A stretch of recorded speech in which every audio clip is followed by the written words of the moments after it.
So hi everyone, we have Dr. Chetan with us over here. He has taken out his invaluable time. He's a NEET tutor as well as an MBBS student final year, and he's currently over here on this platform to give his insights about NEET UG because इनका NEET में काफी ज्यादा experience है. He's himself been a topper in NEET as well as JEE mains as far as I remember. तो इन्होंने काफी अच्छा score किया था और इनके स्टूडेंट्स ने भी काफी अच्छे स्कोर किए हैं आज तक. So welcome, Dr. Chetan, and thank you for taking out time on on such a short notice for me. Yeah. So Thank you so much, sir. Thank you so yeah, much. Thanks for choosing me. And it's my uh, I'm very glad that I will be sharing my experience to all of you. right. So my name is Chetan Burana. I am final year MBBS student from Rajiv Gandhi Medical College and Chhatrapati Shivaji Maharaj Hospital, Thane. And I am also a new NEET tutor, and I do teach biology to NEET students and NEET aspirants. So it will be quite interesting session, I hope. Yeah. Yeah. Yes. Yes. So sir सबसे बड़ा question अभी जो बच्चे अभी मार्च में आ गए हैं जिनका बोर्ड चलो जो ड्रॉपर है मार्च से लेके मई तक हार्डली Yeah. 2-3 महीने हैं और 3 मई को आई थिंक अपना नीट Yeah. यूजी शेड्यूल्ड है. तो अभी क्या ऐसा कर ले ये 2-3 महीने में जिससे कि उनका जो अभी जो भी सिचुएशन हो अच्छा प्रिपरेशन हो मीडियम लेवल हो एवरेज हो या लो लेवल पे अभी स्टार्ट कर रहे हैं तो क्या करे कि उससे एक थोड़ा सा बूस्ट मिल जाए उनके परसेंटाइल में या स्कोर में. I guess for this time like अभी के लिए सबसे पहले तो ये बोलना चाहूंगा कि अब तक जो आपने पढ़ा है, हम्म. भले आपने सब चीज नहीं पढ़ी हो, मे बी हम्म. कुछ कुछ टॉपिक्स आपने छोड़ दियो, हम्म. तो अभी के लिए कोई नई चीज पढ़ना इज लाइक कि वो चीज ज्यादा आपको हेल्प करेगी नहीं. हम्म. आप हम्म. कोई नया चैप्टर फिर से उठा रहे हो जो अपन अपन ने जीरो से मतलब स्टार्ट ही नहीं किया है, एक्चुअली 2 साल में कभी वो देखा ही नहीं है. तो अभी के लिए आई वुड से कि लाइक अभी के लिए वो चीज को आप छुओ मत. हम्म. अभी जो भी जितना भी आपने पढ़ा है, ठीक है, वो हम्म. सबको एक साथ लाओ हम्म. एंड सबको कंसाइज करो, हम्म. रिवाइज करो. हम्म. एंड इस टाइम पे सबसे ज्यादा जो स्कोर को बूस्ट कर सकता है that is test, mock. So okay. आपका रिवीजन थोड़ा रैपिड हो, प्लस मॉक टेस्ट आप हर ऑल्टरनेट डेज पे like you are giving mock test and उसको एनालाइज करो अच्छे से, ओके. ताकि स्कोर आपका इंक्रीज हो. एनालाइज करना टेस्ट को बहुत ज्यादा इंपॉर्टेंट है, बिकॉज क्योंकि यार तो ए टेस्ट, ए मॉक टेस्ट के लिए 3 घंटे तो मिनिमम लगते हैं आपको. अब वो राइट. 3 घंटे अगर आप खाली टेस्ट दे रहे हो एंड उसको एनालाइज नहीं कर रहे हो, then it is a waste of time. Like अगर आप एनालाइज नहीं कर रहे हो, मे बी 180 क्वेश्चन में से 30 क्वेश्चन आपके रॉन्ग है. हम्म. अब वो 30 क्वेश्चन अगर आप नहीं देख रहे हो, तो नेक्स्ट टाइम वही क्वेश्चन में से 10 क्वेश्चन आएंगे तो वही क्वेश्चन फिर से रॉन्ग जाने वाले. हाँ सो जी. आई वुड से कि ये टाइम पे just focus on what you have already studied, उसको ब्रश अप करो एंड मॉक टेस्ट में अपियर करो एंड मॉक टेस्ट एंड उसको रिवाइज करो. वो अब राइट. जैसे कि आई विल से कि लाइक हम्म. बायोलॉजी में like if you are attempting biology, hmm. तुम्हारे सपोज 90 क्वेश्चन में से 15 क्वेश्चन रॉन्ग जा रहे हैं. हम्म. सो ट्राई करो कि वो 15 क्वेश्चंस जो तुमने पढ़ा है, एनसीईआरटी पढ़ी है या फिर कहीं पे नोट्स पढ़े, तो नोट्स में वो क्वेश्चन है कहाँ पे, हम्म. उसके हम्म. रिलेटेड जो भी पेरिफेरल जो भी टॉपिक्स है, कंसेप्ट है, वो हम्म. पूरा पैराग्राफ या फिर वो पूरा कंसेप्ट फिर से एक बार रिवाइज करो, रीड हम्म. करो. सो उसके ओके. पेरिफेरल जो भी तुम्हारे क्वेश्चंस और डाउट्स हो वो सब एक साथ सॉल्व हो जाए. ओके. या आई थिंक आपका वीडियो थोड़ा सा ब्रेक हो रहा है. Your voice is coming perfectly fine only your video was paused in between so that is fine just check once we can solve. Okay okay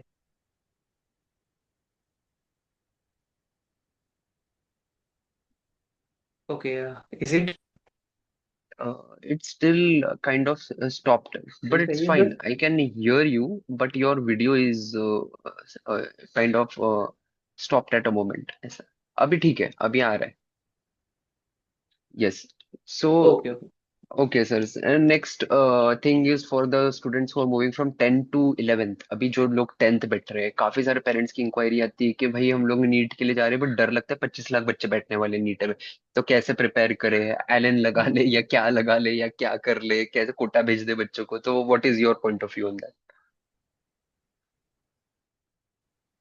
I think the number is also huge. तो hmm number को देख के तो obviously parents and students they think like it is a big thing to crack NEET in 2 years of hmm span. तो numbers को अगर आप खाली देखते जाए तो वो चीज डिमोटिवेट करती है थोड़ी। हाँ बट जी। अगर अपन नंबर्स को छोड़कर थोड़ा पॉजिटिवली इसको देखें तो लाइक हम्म होता क्या है कि 25 lakhs में से if you see half of the population is like boards की population hmm who didn't had a proper coaching or proper like materials or preparation for only NEET। सो हम्म वो हाफ पॉपुलेशन तो already अगर competition से बाहर चली जाती है, अगर आपने ऑलरेडी अच्छी प्रिपरेशन की है, अच्छे जगह से की है एंड अच्छे मटेरियल से की है। हम्म सो अगर वो पॉजिटिव चीज देखें कि हाफ ऑफ द पॉपुलेशन में ही लाइक वो होने वाला कंपटीशन, उसमें हम्म से भी देखो तो लाइक उसमें से भी आधे बच्चे तो लाइक वैसे है कि लाइक जिनको जेई देना है and they are appearing for NEET just to try their बहुत लक द वगैरह वर्ड्स। वगैरह वगैरह। तो आई नो मतलब वो थोड़ा वो है कि उसका पॉपुलेशन में भी कम हो, but we have to see for positive things okay, obviously। uh, understood. and if NEET students if NEET students are अगर अपीयर होना है नीट में हम्म और यू आर थिंकिंग कि तुम्हारे 10th के मार्क्स जो थे इट विल मैटर मोर, तो इट हम्म वोंट मैटर क्योंकि 10th में भले आपका कितना परफॉर्मेंस हो, 10th हम्म का मार्क्स डिसाइड नहीं करता कि आपका आगे की कैपेबिलिटी क्या है।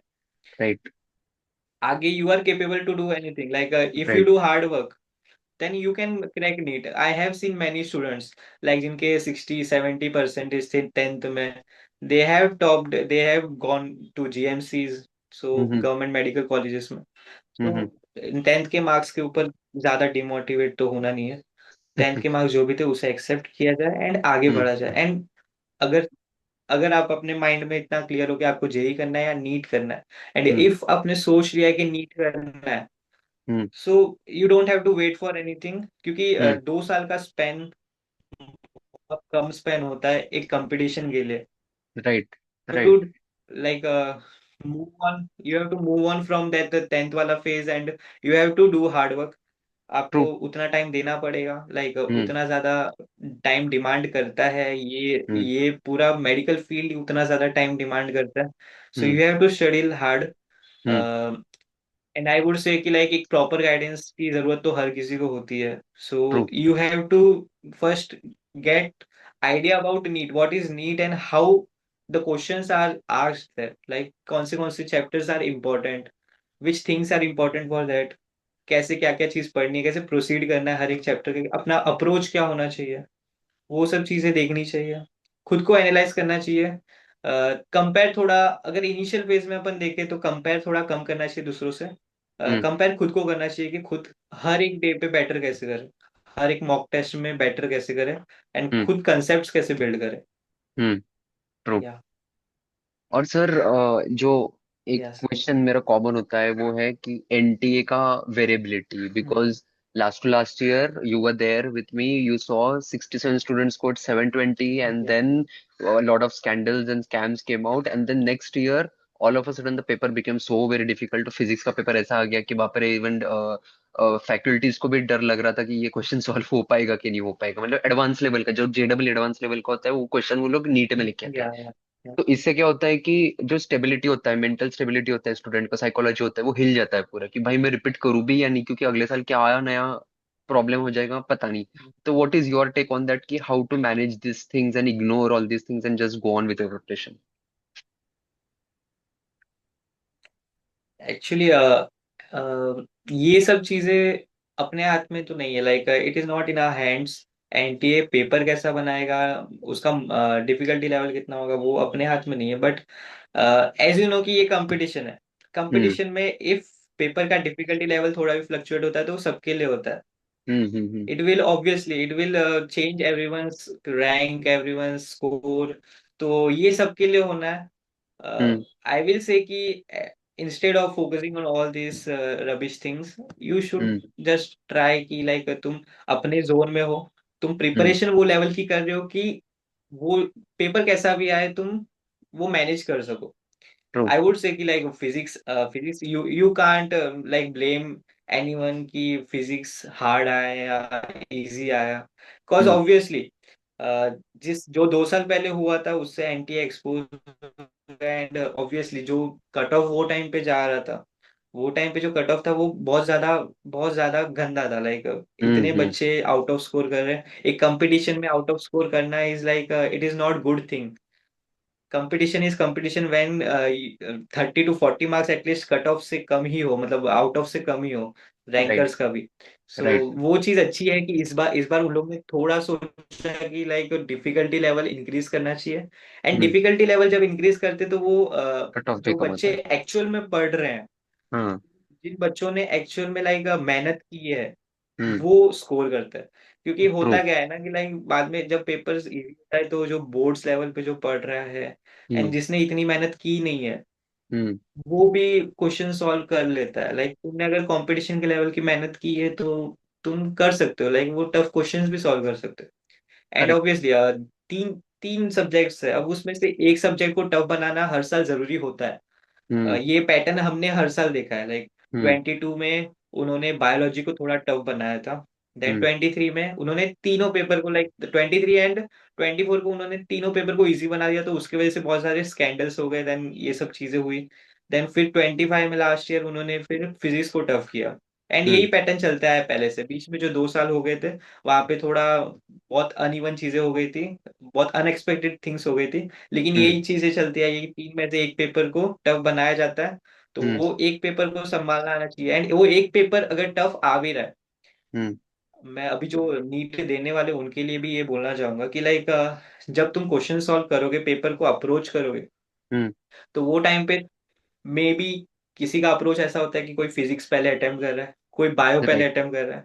राइट तो मे बी हो सकता है कि बायो जब तुम अटेम्प्ट करो तो तुम्हें ऐसा लग रहा हो कि बायो मतलब थोड़ा डिफिकल्ट आ रहा है, लाइक राइट। बहुत ज्यादा लेंदी है। क्योंकि हमेशा अप्रोच क्या होता है बच्चों का कि आधे घंटे में 20 मिनट, 30 मिनट्स मैक्स में हम पूरे हम्म। 90 क्वेश्चन बायो के कर लेंगे, फिर फिजिक्स और केमिस्ट्री को टाइम देंगे।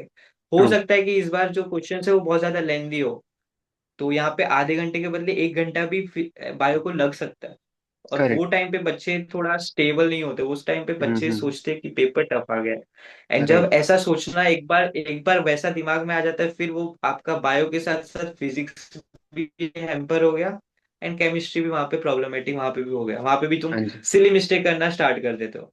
ट्रू तो इफ ट्रू। यू थिंक कि लाइक अभी लग रहा है कि पेपर में थोड़ा डिफिकल्टी लेवल आ गया है, don't do hmm anything, just switch on to different subject. अगर तुम्हें लग हम्म रहा है कि ये ज्यादा टाइम ले रहा है तो तुम सब्जेक्ट को स्विच कर सको, हम्म या फिर जो टफ क्वेश्चन है उसमें हम्म से थोड़ा लाइक इजी क्वेश्चंस को पहले अटेम्प्ट करो, हार्ड हम्म क्वेश्चंस को रख लो, क्योंकि इजी क्वेश्चंस ज्यादा है as compare hmm to tough questions.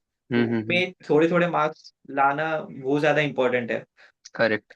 होता क्या है, वही वही होता है बच्चों का कि एक सब्जेक्ट जब वो टफ जाता है तो फिर दूसरे सब्जेक्ट में वो माइनर मिस्टेक्स हम्म। करने लगते हैं। तो राइट। वो थोड़ा अवॉइड किया जाए।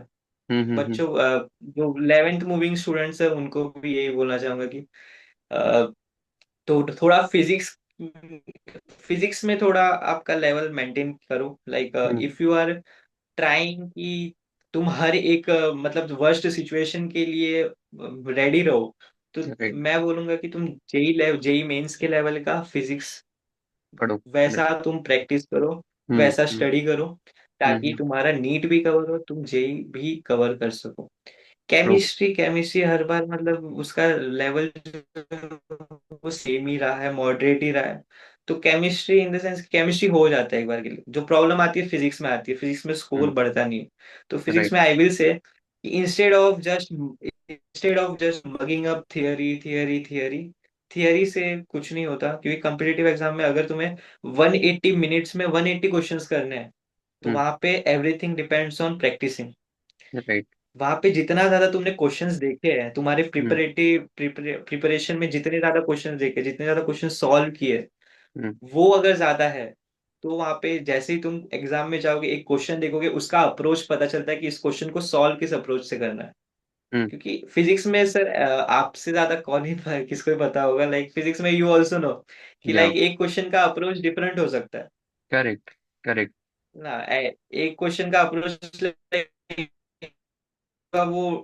टफ फेज से लेकर जाएगा कि लंबा होगा, एक लेंथी होगा, एक शॉर्ट होगा, एक ऐसा होगा कि देखते ही आंसर पता चल जाता है। आंसर पता चल तो आई जाए, वुड हाँ। से कि वो जो एक्सपीरियंस आता है वो प्रैक्टिस करने से आता है। जब प्रैक्टिस से तुम आता है। एक एक चैप्टर के 200-300 क्वेश्चन 200-300 करोगे। क्वेश्चन सॉल्व करोगे, तो हम्म। ऑब्वियसली एग्जाम में 200-300 एक चैप्टर के तुमने क्वेश्चन सॉल्व कर दिए, प्लस तुम मॉक टेस्ट दे रहे हो हर वीक हर मंथ, तो वहां हम्म। पे भी तुम्हारे 200-300 क्वेश्चन ऐसे ही हो जा रहे एक चैप्टर के। जब तुम 2 साल में एग्जाम अटेम्प्ट करोगे, तो भले हम्म। वो नीट हो, बायोलॉजी हो, केमिस्ट्री हो, फिजिक्स हो, वहां पे तुम एक चैप्टर के 600-500 क्वेश्चंस एक चैप्टर के करके चले जाते हो। अब वहां ओके। पे वो चैप्टर में से आएंगे कितने, 2-3 क्वेश्चन, तो कहीं ना कहीं हम्म। वहीं से आने वाले हैं। हम्म। कहीं ना कहीं तो वहीं से आने वाले हैं। राइट। लेकिन वो रिवीजन होना चाहिए वो सब क्वेश्चन का, वो करेक्ट। सब चीजों का रिवीजन होना चाहिए। अब 11th मूविंग जो स्टूडेंट्स है उनको ये बोलना चाहूंगा कि लाइक, अगर तुम कोई मटेरियल पकड़ रहे हो या फिर कोई डीपीपी या फिर कोई भी जो तुम्हारे क्लासेस में दे रहे हैं, या फिर तुम कहीं से भी कुछ भी कर रहे हो, तो just stick to one one source. Material, या करेक्ट। One yes. सोर्स और वन मटेरियल, क्योंकि यस। बहुत ज्यादा सोर्स होते तो बहुत ज्यादा कंफ्यूजन होता है। तुमने यस। एक सोर्स किया है, एक बुक किया है, उसमें से 200-300 क्वेश्चन किए हैं, उसमें से मे बी 100 क्वेश्चन तुम्हारे रॉन्ग है। हम्म। तो instead of jumping to other books, तुम हम्म। वो 100 क्वेश्चंस फिर से अटेम्प्ट करो, उसको अंडरस्टूड। पूरी तरह से एकदम स्ट्रॉन्ग करो, उसके बाद हम्म। जाओ तुम आगे। ट्रू। ट्रू। या I think that's a very good point, या कि हर एक चैप्टर के कुछ टेम्पलेट्स होते हैं जिसमें से एक टाइप के क्वेश्चंस आते हैं, या अलग टाइप के क्वेश्चंस का अप्रोच आपको पता होना चाहिए, उसके लिए practice is the only way out. And another point very good you shared is that don't rely on too many resources. बच्चे आजकल क्या करते हैं कि नीट का प्रिपरेशन चालू या किया या जेडब्ल्यू का चालू किया, तो ये भी बुक लेंगे, वो भी बुक लेंगे, ये भी पब्लिकेशन लेंगे, और they end up doing nothing, because वो बहुत हेवी एंड लगता है फिर एंड सब कुछ। And I would say and I would say like, I am also teacher, so मैं बच्चों को देखता हूँ, तो होता क्या है ना, जो नीट के बच्चे होते हैं, हम्म। दे अवॉइड फिजिक्स, बहुत ज्यादा या। अवॉइड करते हैं, स्टार्टिंग में फिजिक्स को बहुत अवॉइड करते हैं। ओके। एंड उनको उनको बस बायोलॉजी पढ़ना है। दे अच्छा। Only just want to study biology. And right. Biology भी लाइक ऐसे नहीं, एक सोर्स से नहीं, बहुत सारे सोर्स से पढ़ना है। दे थिंक कि लाइक उनको डॉक्टर अब 2 साल में बनना है, बट प्रॉब्लम इज कि ये जो 2 साल है, यहाँ पे तुम सब चीजें सीख नहीं सकते हो। Right. And plus this is competition, plus this hmm. Competition.